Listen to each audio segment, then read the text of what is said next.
Muchas gracias, Mayra, por la presentación, muy amable la invitación también.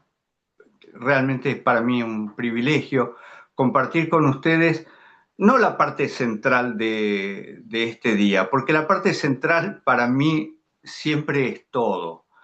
Los testimonios a veces son mejores que la predicación y los cantos a mí me gusta mucho cantar.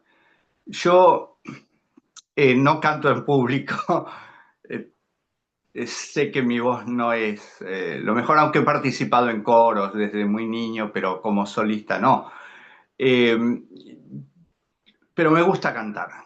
Yo canto en mi mente y canto a toda voz cuando estoy haciendo las tareas acá en el campo, cortando el césped o cortando leña o alguna cosa que estoy haciendo, me gusta cantar. Tal vez eso lo heredé de mi madre, que también vivía cantando, cantando siempre. Y las letras de los himnos son oraciones. Y a mí me gusta orar de esa manera también. Orar todo el día, hablar con el Señor, contarle nuestros proyectos y ponerlos en las manos de Él.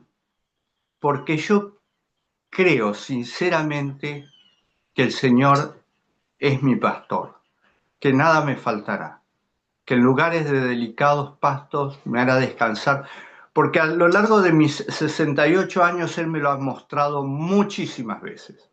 Muchísimas veces vi su mano y no necesito que nada ni nadie me pueda hacer dudar de que Él realmente existe, que mi vida está en sus manos. Y el tema de hoy tiene que ver con estas palabras que dijeron los sacerdotes, los escribas, los fariseos, burlándose de Jesús. Creeremos en ti. Y era mentira. No importaba lo que hiciera Jesús, no iban a creer en él. Pero antes de centrarnos en estas mentiras, vamos a retroceder hasta el jardín del Edén, porque es el mayor la mayor prueba es creer en Dios, en la palabra de Dios. Dios le había dicho a Adán y a Eva, si ustedes comen de este árbol, van a morir. La serpiente le dijo, no moriréis. ¿A quién le creyeron? ¿Creyeron en la palabra de Dios o creyeron en la palabra de la serpiente? Y de allí en adelante, el tema de creer ha sido la marca de toda la humanidad. Prefieren creer sus propios axiomas, sus propias teorías y no creer la palabra de Dios, que dice que por su palabra Él creó los cielos y la tierra. Pero el ser humano ha inventado el tema de que eh, todo forma parte de la evolución y de la casualidad. Dios dijo, en 6 días hice los cielos y la tierra, y les doy el séptimo para descansar, y la humanidad dice, no, son largos periodos de millones de años. Por lo tanto, el séptimo día es simplemente una alegoría de un periodo en el cual Dios dejó de crear. Mentira. Un Dios omnipotente no necesita millones de años para crear.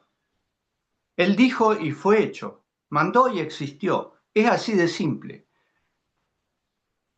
Lázaro resucitó en el momento, no necesitó ser reconstruido célula a célula, resucitó en el momento. Y el apóstol Pablo dice, en un abrir y cerrar de ojos, los muertos serán resucitados. En un abrir y cerrar de ojos. ¿Cuánto es un abrir y cerrar de ojos? Instantáneamente. Y yo creo en ese Dios en el cual la mayoría de la humanidad no cree. Y espero que cada uno de ustedes, a partir de ahora, que vamos a desarrollar este tema, vean la importancia de creer lo que el Señor dice. porque creer lo que el Señor dice significa poner nuestra vida en sus manos. Como dijo la hermana Mayra en la oración introductoria, deseamos que sea el Señor el que nos está acompañando, el que nos está guiando, el que nos está dirigiendo, el que nos está protegiendo. Y aunque aparentemente no podamos entender eso porque a veces hay respuestas que solamente tendremos en la eternidad y no las tendremos aquí. ¿Por qué alguien tiene que morir? ¿Por qué algún niño tiene que morir? ¿Por qué alguna buena persona tiene que morir? Aunque ninguno de nosotros es bueno. ¿Por qué nuestra fidelidad nos conduce por caminos pedregosos y difíciles? Si queremos ser fieles, ¿por qué el camino es tan difícil? La fidelidad de Jesús lo condujo a la cruz. Y la burla de los fariseos y los sacerdotes es, si Dios lo quiere, que lo libre de la muerte en la cual lo vamos a someter ahora, que es la muerte de cruz, la peor muerte. Noé, 1600 años después de la creación, Noé fue sometido a prueba también, como lo habían sido sometidos a prueba otros, como Abel fue sometido a prueba, a ver si creía en Dios. Caín no creía, Abel creía. Creía que vendría un cordero sustituto que habría de morir por sus pecados y ofreció un sacrificio de un cordero. Y Caín no creía eso, no le importaba tampoco. Y a Enoc se le dijo, tienes que utilizar todos tus recursos, porque construir el arca no fue gratis. Se necesitó mucha mano de obra, probablemente Noé era una persona de recursos y mucha gente le ayudó con sus recursos, hijos fieles de Dios que le ayudaron y murieron antes del diluvio. Por ejemplo, el padre de Noé murió incluso antes que el abuelo de Noé. Lamec y Matusalem murió en el año del diluvio. Y muchos otros que le ayudaron con sus recursos construyeron, junto con Noé, un arca que hoy día solamente un multimillonario podría construir. Imagínense en aquel tiempo. Porque creyeron que vendría un diluvio. Creyeron en la palabra de Dios. Solo que en el momento de entrar en el arca, muchos ya habían muerto y otros se acobardaron, porque no se veían señales que hablaran de nada distinto de lo que habían vivido hasta ese momento. Y las señales recién comenzaron en el séptimo día después de que Noé se había encerrado, había sido encerrado en el arca. Fíjense ustedes, ¿no? Todo esto es señal o es una muestra de lo que vendrá en el futuro. La gente del mundo actual no ve señales. Ven lo que, perdón, lo que les ocurre a ellos. No ven señales en el mundo, no entienden lo que está pasando. Se desata una guerra y dicen, qué barbaridad, va a aumentar el precio del petróleo, van a aumentar todas las cosas, pero hasta ahí se preocupan, salvo los que están involucrados en la guerra. Pero no entienden que todo esto forma parte de un plan que nos está llevando inexorablemente y a toda velocidad al final de los tiempos. Dentro de unos días, a principios de junio, va a haber una celebración en Israel donde estaba Sodoma y Gomorra. El colectivo LGBT se va a reunir allí para burlarse de Dios, para decirle, destruiste a esta ciudad hace 4000 años, pero nosotros seguimos estando. Nosotros seguimos y mira cómo nos divertimos en este lugar. Algo va a pasar mal porque están apoyados por el gobierno. Y nadie que se burla de Dios sobrevive mucho tiempo. Le pasó a Belsasar en Babilonia, le ha pasado a muchos otros burladores. Y la historia siguió porque justamente en Sodoma y en Gomorra se reunió un patriarca, Lot, con su familia. No creyó lo que le había dicho Dios a su tío Abraham. Sal de tu tierra y de tu parentela para que puedas adorarme a mí en un lugar a donde yo te mostraré. Lo importante era el lugar donde Dios le había mostrado que tenía que residir. Pero Lot extendió sus tierras hasta las ciudades, probablemente instigado o instado por su esposa y sus hijas, que preferían vivir en una ciudad y no en carpas. Eh, yo lo entiendo, o sea, a mí no me gusta vivir en carpas, sinceramente no me gusta.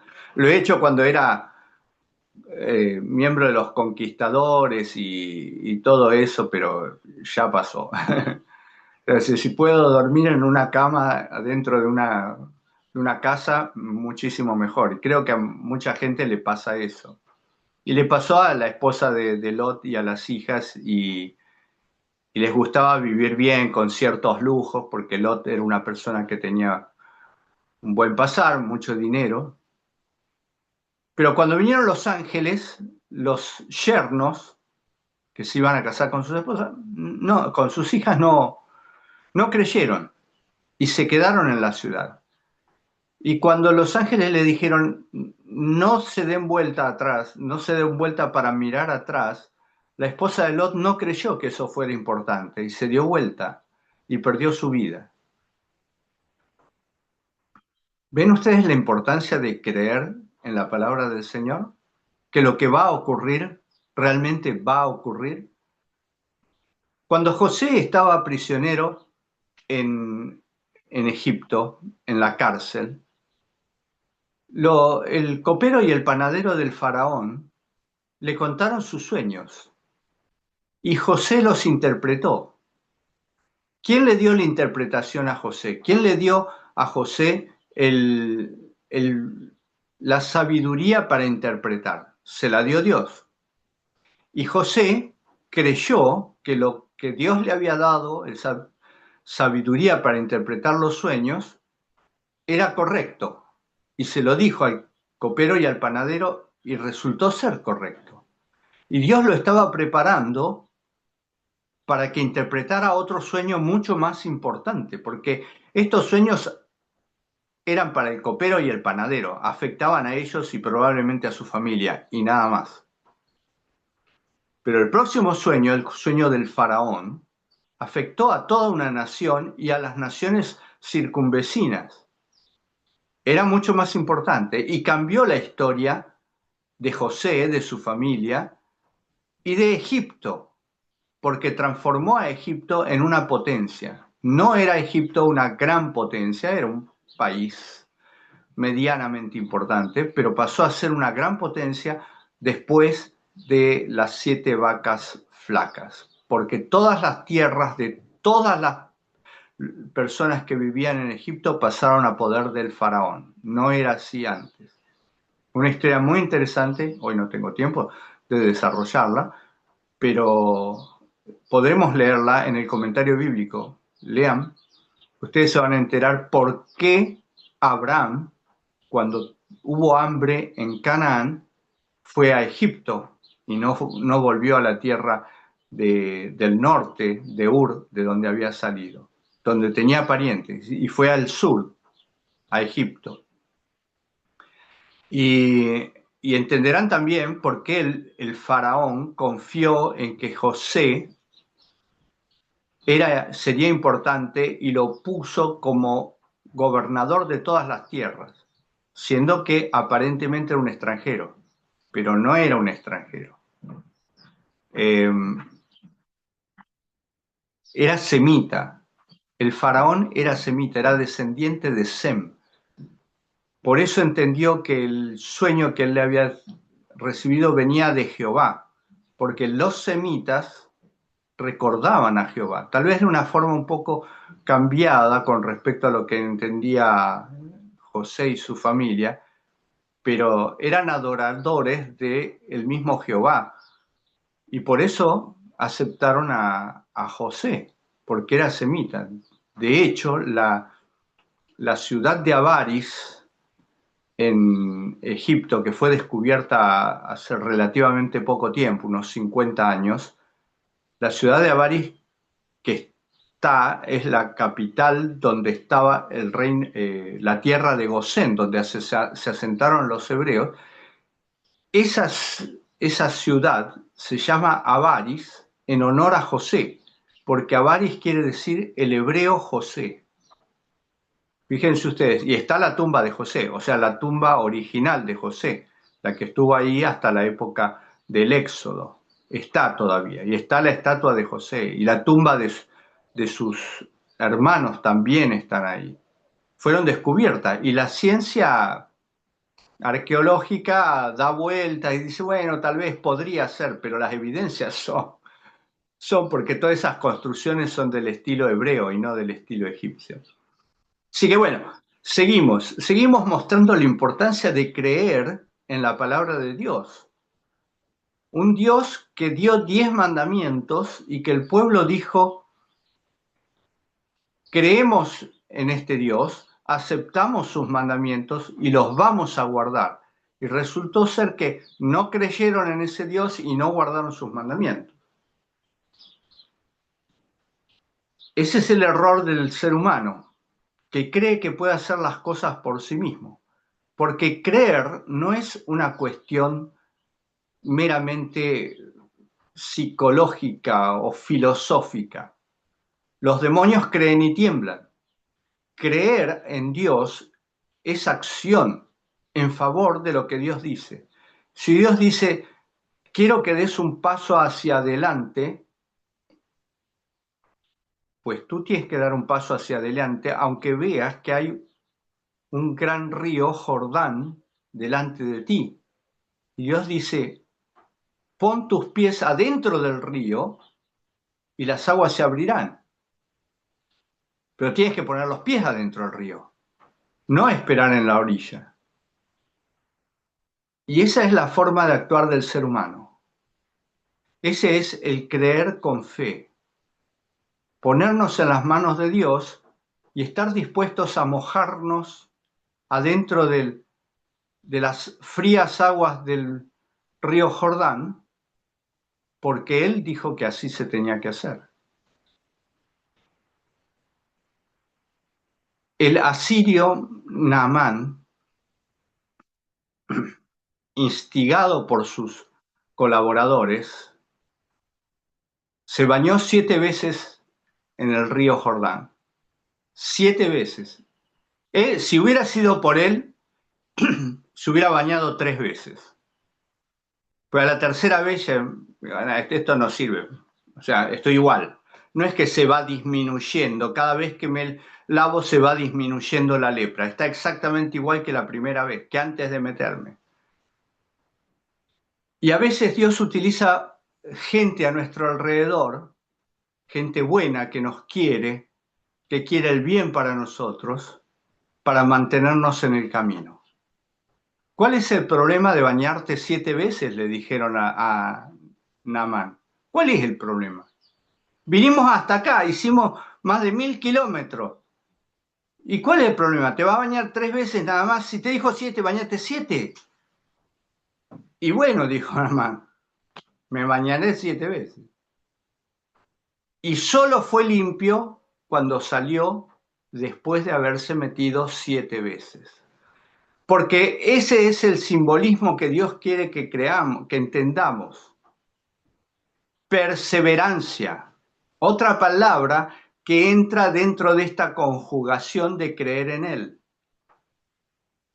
Creer, los demonios creen. Tener fe, los demonios no tienen fe. Y los hijos de Dios tienen que perseverar. Desde pequeños, hasta el día de su muerte. Perseverar es seguir en el camino aunque nos parezca que este no es el camino. El Señor dijo, yo soy el camino y la verdad y la vida. Y nadie llega hasta donde está el Padre si no transita a través de mí, si no camina a través de mí, que soy el camino. Porque el camino, este camino, los va a llevar a conocer la verdad. Y conocer la verdad los llevará a tener la vida eterna.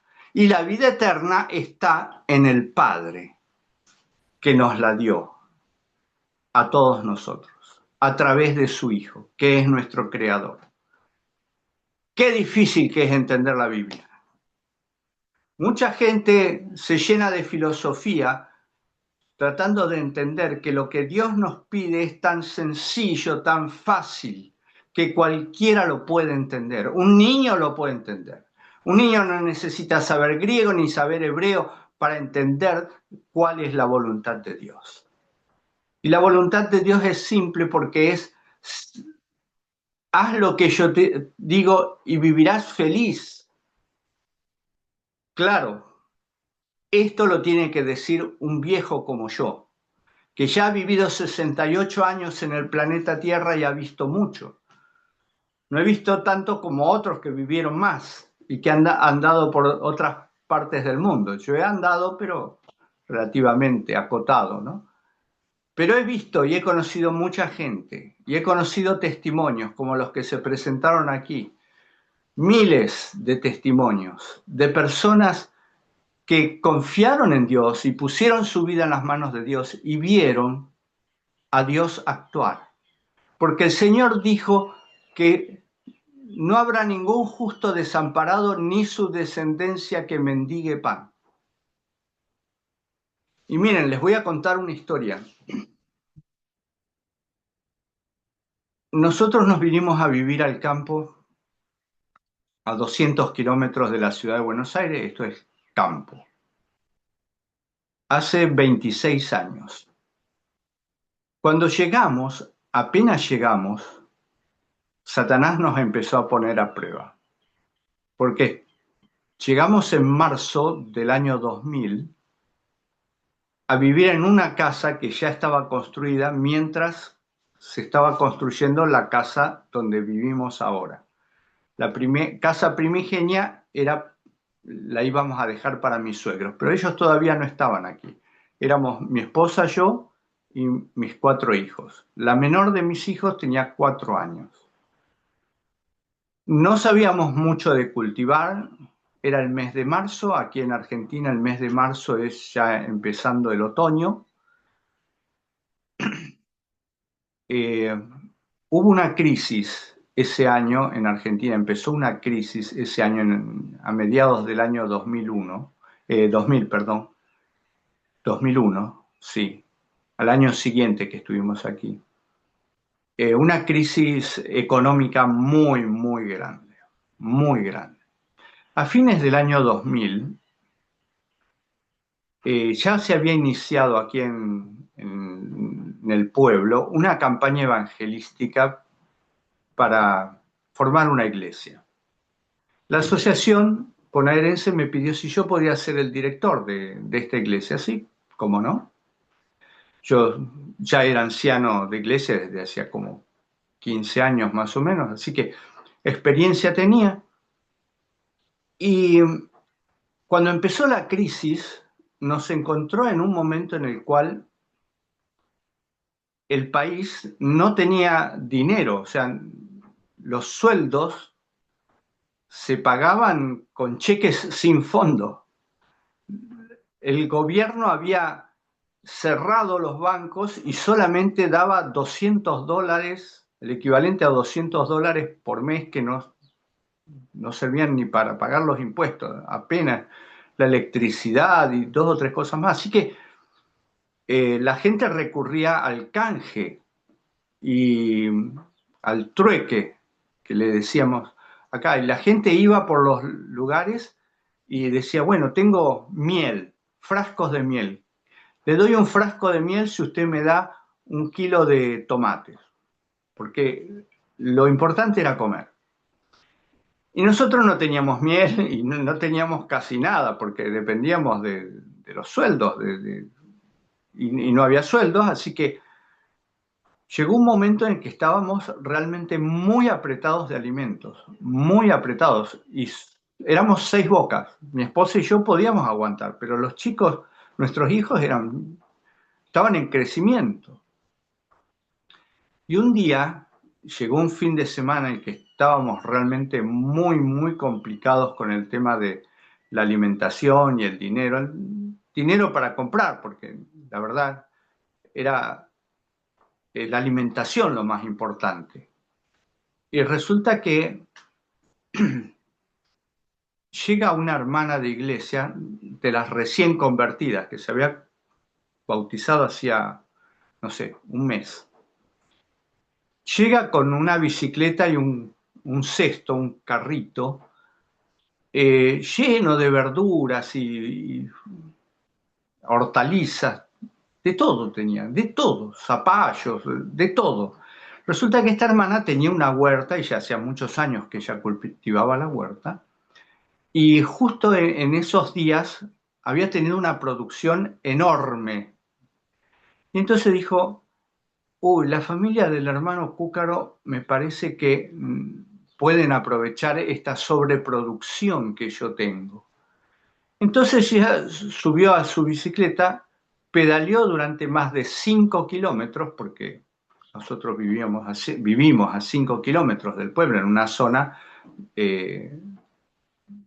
de campo, y el pueblo está a 5 kilómetros. No es tan lejos, pero bueno, había que pedalear. Una señora hermana que tenía como 50 años en aquel tiempo.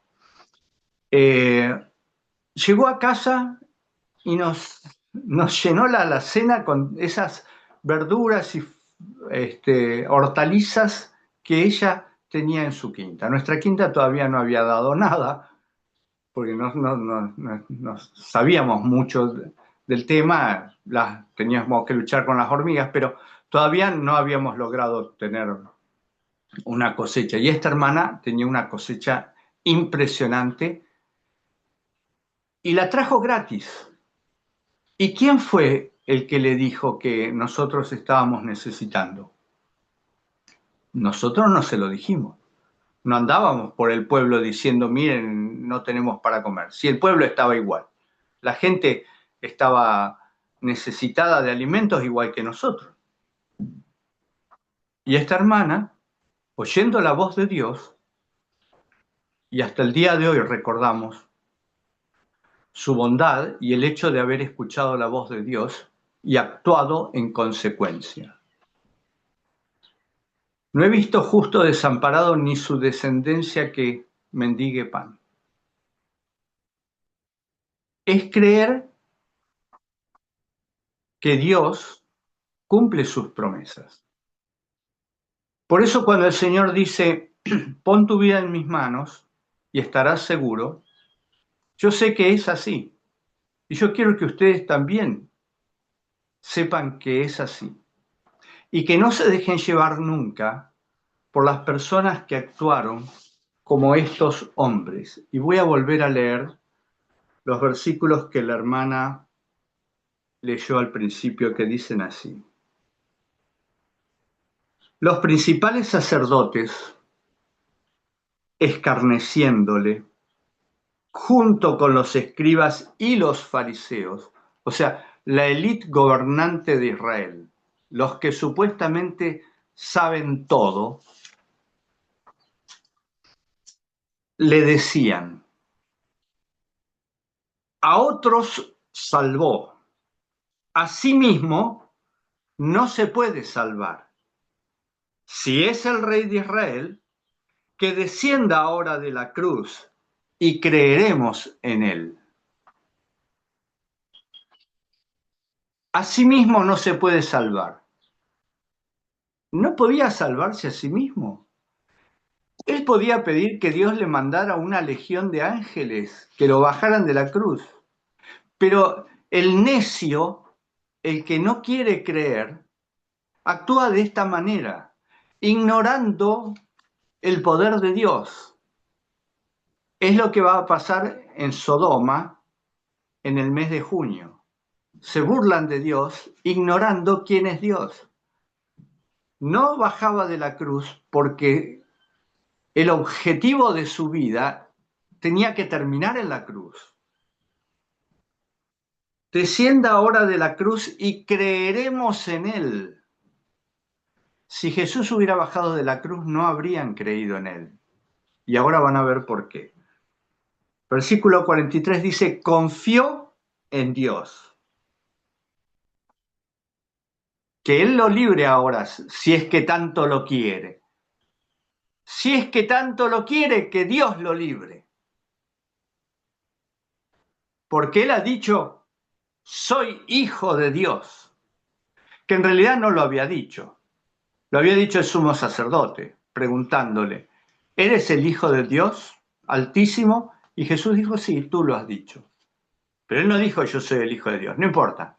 Reconoció que él era el hijo de Dios. Que Dios te libre.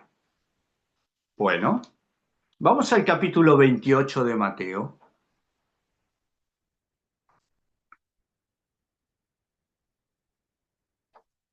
El versículo 2 del capítulo 28 de Mateo, yo estaba leyendo el capítulo 27, versos 41 al 43. Ahora vamos al capítulo 28. Hubo un gran terremoto, porque un ángel del Señor descendiendo del cielo y llegando, removió la piedra y se sentó sobre ella. Su aspecto era como un relámpago y su vestido blanco como la nieve. Y de miedo de él, del ángel, los guardas temblaron y se quedaron como muertos.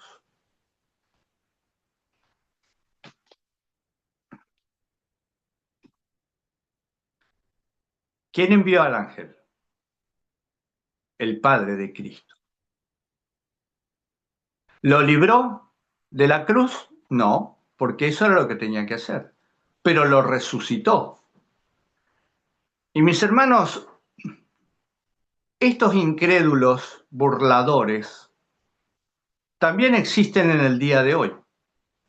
Estos incrédulos y burladores querían asegurarse de que de ninguna manera se cumpliera la palabra de Jesús de que habría de resucitar al tercer día.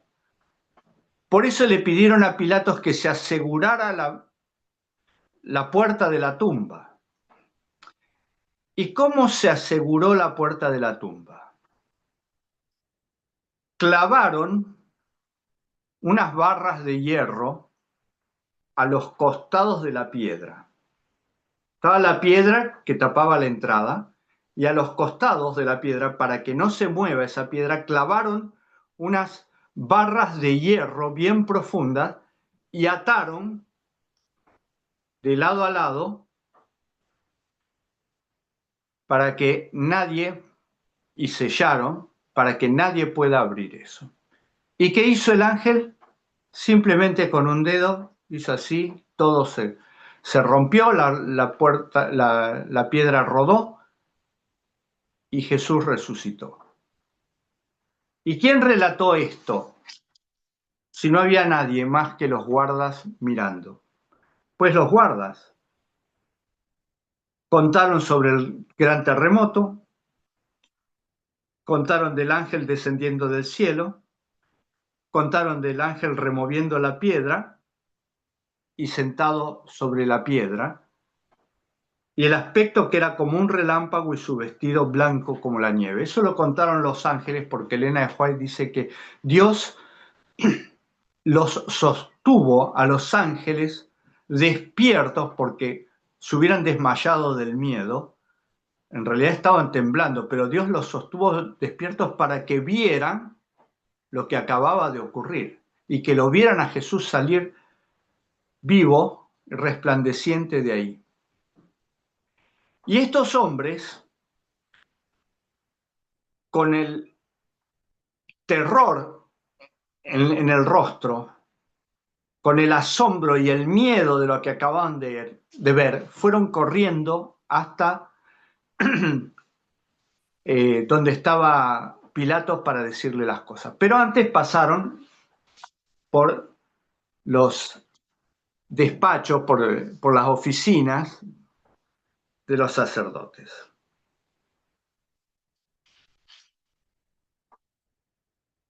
Versículo 11 dice que mientras las mujeres iban a contarle a los discípulos que Jesús había resucitado, unos de la guardia fueron a la ciudad y dieron aviso a los principales sacerdotes de todas las cosas que habían acontecido, y reunidos con los ancianos y habiendo consejo, dieron mucho dinero a los soldados diciendo: decid vosotros, sus discípulos vinieron de noche y lo hurtaron estando nosotros dormidos. Y si esto lo oyere el gobernador, nosotros le persuadiremos y os pondremos a salvo. Y ellos, tomando el dinero, hicieron como se les había instruido. Este dicho se ha divulgado entre los judíos hasta el día de hoy. Cada uno cree lo que quiere creer. Los sacerdotes creyeron que ocultando este evento de los oídos de la gente, ellos estaban seguros, que no iba a pasar más nada. Fíjense la ignorancia de las personas que deciden no creer en Dios. Este hombre dijo que era el Hijo de Dios, pero no, es un charlatán cualquiera, vamos a matarlo. Cuando resucita, ¿y ahora qué hacemos? No, pero lo resucitó Satanás. Satanás podía resucitarlo. Ellos querían creer lo que querían creer para asegurar sus cargos. El terror de la cara de los guardias los impresionó durante un segundo nada más, simplemente para que ellos tomaran la decisión de ocultar esto. ¿Cuál habría sido la decisión de una persona sensata, de una persona honrada? Había fariseos honrados. ¿Cuál habría sido la decisión de ellos? ¿Cuál debería haber sido tu decisión? Si hubieras estado entre los que dijeron crucifícale, crucifícale, cuando te enteraste de la resurrección de Jesús, ¿qué habrías dicho? ¿Te habrías arrodillado y habrías llorado como lloró Pedro, o te habrías suicidado como se suicidó Judas? ¿O habrías tratado de ocultarlo como trataron de ocultarlo los fariseos y los sacerdotes? ¿Qué habrías hecho? ¿Por qué te presento esta alternativa? ¿Por qué te presento esta situación? Porque es la situación en la cual el mundo se verá inmerso en los próximos años. Ya tuvimos una advertencia y vienen momentos difíciles. ¿Y qué harás tú? ¿Negarás a tu maestro? ¿Te esconderás? ¿Dirás a las peñas y a los montes que caigan sobre ti porque no quieres ver al Hijo del Hombre? ¿Te arrodillarás y pedirás perdón por lo mal hijo que has sido? ¿Qué harás? ¿Está preparado para eso? Uno de los discípulos de Jesús, Tomás, cuando Jesús resucitó, esto lo encontramos en Juan capítulo 20, Tomás no quería creer que Jesús había resucitado. Tenía la evidencia de los relatos de las mujeres que fueron al sepulcro, de Juan y de Pedro. Tenía esos relatos de sus mismos compañeros que lo habían visto a Jesús unos días antes, pero él no estaba, así que él no quería creer. Yo no puedo creer que Jesús esté vivo. Hasta que no lo toco, no lo puedo creer. Y muchas veces Jesús, conociendo la sinceridad de los corazones, permite que toquemos sus llagas, sus manos, su costado. Pero mi hermano, ten cuidado con eso. Tomás salió transformado después de esa experiencia y fue predicando hacia el este, hacia el oriente, y llegó hasta la India. Y en la India formó una comunidad religiosa en el sur de la India que subsiste hasta el día de hoy. El mayor grupo de cristianos en la India se encuentra en el sur, donde predicó Tomás y donde murió Tomás. Lo mataron unos monjes hinduistas. eh,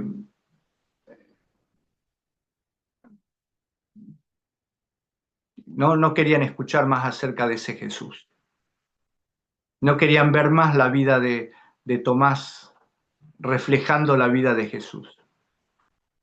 Y con unas lanzas lo atravesaron. Y así murió Tomás.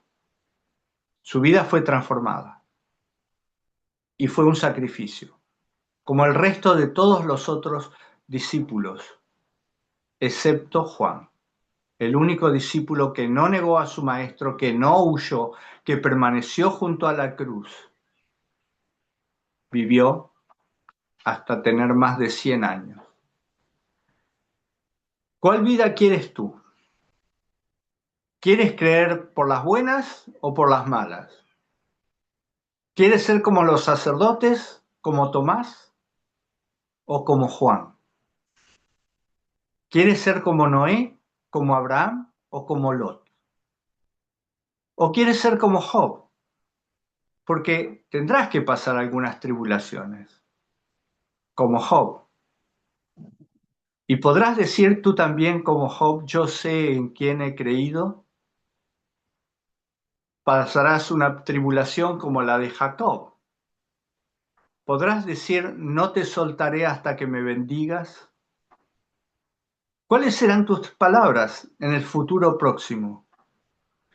Esas palabras tienen que estar en tu mente y en tu corazón desde hoy en adelante. Si no están, deberían estar. Mi llamado de esta mañana es para que pongas en práctica la palabra de Dios, que creas que Él es fiel, porque Él tiene todo el poder del universo para cumplir sus promesas. Y Él quiere cumplirlas en tu vida, en la vida de tu familia, y quiere que tú estés junto a tus amados en la patria celestial por toda la eternidad. Y yo también lo deseo. Para mí, para mi familia, para ti, para tu familia. Que podamos encontrarnos aquel gran día y abrazarnos y decir, este es nuestro Dios, le hemos esperado y Él nos salvará. Que el Señor te bendiga. Amén.